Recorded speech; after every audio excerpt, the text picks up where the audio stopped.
nhớ rồi cứ giờ là hai chân đã biết cho mình nhận sai này rồi cái cho đặt đà cho mình tua rồi cứ bảo mà có trả hay tiệt cũng chân cho con liều là ra tết thì cũng là chân cho con theo tụi lần cho hay tiệt lý chế cũng chân cho con cứ tuần này lúc chế cho các hãy là lùi giờ tiệt cái chi tua thì chỉ thọ tìm nhật tôi nhớ bị chế mà nhà hay đó thì chỉ trong nhật tôi cho này lúc chế mà lời cho hai áo này là lùi xe cả lời chế hay tiệt có cả chi một chế cũng kinh kinh cũng một bữa chỉ chế lên đó mà cũng sẽ mà cho mình nhận sai lên đó mà chỉ sao uống lên nó rồi tôi để tôi rồi tôi rồi nhà rồi rồi tia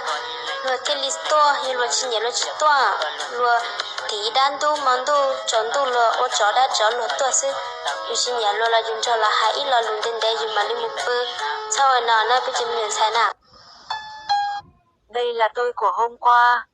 Vội vàng em đến để rồi đi, để làm chi, để rồi gieo vẫn thương trong lòng anh bao. Và đây là tôi của hôm nay.